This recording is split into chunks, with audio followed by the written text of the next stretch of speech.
بسم اللہ الرحمن الرحیم۔ السلام علیکم ورحمتہ اللہ وبرکاتہ۔ محترم ناظرین، آج کی گفتگو میں ہم یہ جانیں گے کہ اللہ تبارک و تعالیٰ اپنی مخلوق میں سے سب سے پہلے وہ کون سا مخلوق ہے جس کے ذریعے جہنم کی آگ کو بھڑکائے گا، اور اس ویڈیو میں ہم یہ بھی جانیں گے کہ اگر انسان کی نیت اعمال میں صحیح نہ ہو، اگر اس کے اعمال میں اخلاص نہ پایا جاتا ہو تو اس کے اعمال کی کوئی قدر و قیمت نہیں رہتی۔ مثال کے طور پر اگر کوئی خادم اپنے مخدوم کو خوش کرنے کے لیے، اسے راضی کرنے کے لیے خوب خدمت کرتا ہے، جہاں تک ممکن ہو سکے وہ خدمت کرتا رہتا ہے، مگر اس کا مقصد یہ ہوتا ہے کہ وہ اس خدمت کے ذریعے اپنا ذاتی مفاد حاصل کرے یا اپنا کوئی کام نکالے، تو ایسے شخص کی مخدوم کے پاس کوئی اہمیت نہیں رہتی ہے۔ آئیے اب حدیث پاک سے جانتے ہیں کہ اگر انسان کی نیت صحیح نہ ہو تو پھر اس کا نقصان اسے کیا اٹھانا پڑتا ہے۔ ترمذی شریف کی حدیث پاک ہے، حضرت ابو ہریرہ رضی اللہ تعالی عنہ سے روایت ہے، آپ فرماتے ہیں کہ آقا صلی اللہ تعالی علیہ وسلم نے مجھ سے فرمایا کہ جب قیامت کا دن ہوگا تو اللہ تبارک و تعالی بندوں کی طرف اترے گا اور بندوں کے درمیان فیصلہ فرمائے گا، تو سب سے پہلے اللہ تبارک و تعالی 3 بندوں کو بلائے گا۔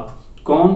پہلا وہ جس نے کلام پاک کو یاد کیا، قرآن پاک کو یاد کیا۔ دوسرا وہ جس کو اللہ تبارک و تعالی نے مال و دولت عطا کیا ہے۔ تیسرا وہ جو اللہ کی راہ میں جہاد کیا اور شہید ہو گیا۔ پہلے شخص کو بلایا جائے گا، یعنی جس نے قرآن کو یاد کیا، تو اللہ تبارک و تعالی فرمائے گا، اے بندے، کیا میں نے تمہیں اس قرآن کی تعلیم نہیں دی جس کو میں نے اپنے پیارے نبی صلی اللہ تعالی علیہ وسلم پر اتارا؟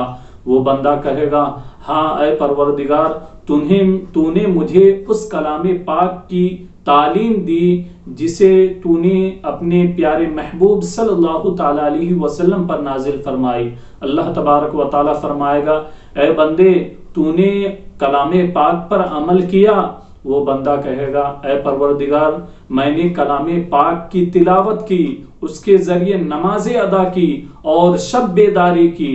جب اللہ تبارک و تعالی یہ سنے گا تو فرمائے گا، تو جھوٹا ہے۔ فرشتے بھی کہیں گے، تو جھوٹا ہے۔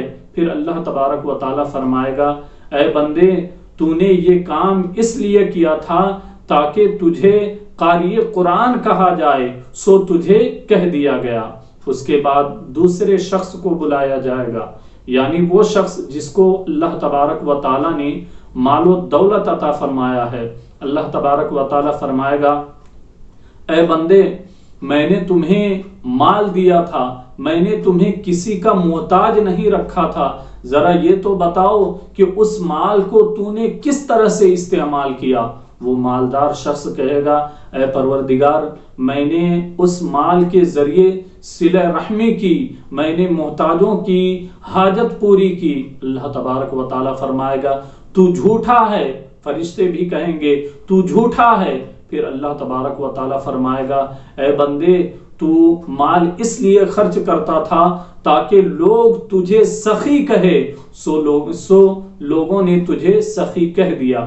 اس کے بعد اللہ تبارک و تعالی تیسرے شخص کو بلائے گا، یعنی وہ جو اللہ کی راہ میں شہید کیا گیا، جو اللہ کی راہ میں مارا گیا۔ اللہ تبارک و تعالی فرمائے گا، اے بندے، یہ تو بتاؤ تجھے کس لیے قتل کیا گیا، تجھے کس لیے مارا گیا؟ وہ شخص کہے گا، اے پروردگار، تو نے جہاد کا حکم دیا تو میں نے جہاد کیا اور مجھے قتل کر دیا گیا، مجھے شہید کر دیا گیا۔ اللہ تبارک و تعالی فرمائے گا کہ تو جھوٹا ہے، تو نے جہاد میرے لیے نہیں کیا، بلکہ تو نے جہاد اس لیے کیا تاکہ لوگ تجھے بہادر کہے، سو لوگوں نے تجھے بہادر کہہ دیا، اب تیرا کوئی بھی حق باقی نہ رہا۔ حضرت ابو ہریرہ فرماتے ہیں کہ کہ اس کے بعد آقا صلی اللہ تعالیٰ علیہ وسلم نے میرے زانوں پر 2 ہاتھ مارے، میرے زانوں پر ہاتھ مارے اور فرمایا اے ابو ہریرہ، یہ وہ لوگ ہیں اللہ تبارک و تعالیٰ کے مخلوق میں سے، یہ وہ مخلوق ہے جن کے ذریعے جہنم کی آگ سب سے پہلے دہکائی جائے گی۔ اللہ اکبر۔ میرے بھائیوں، آپ کوئی بھی اعمال کرتے ہیں تو اس اعمال میں آپ اخلاص ضرور رکھیں، کیونکہ آپ کے اعمال کے روح اور جان اخلاص ہے۔ اگر آپ کے اعمال میں اخلاص نہیں پایا جاتا تو اس کی کوئی قدر و قیمت نہیں ہوتی۔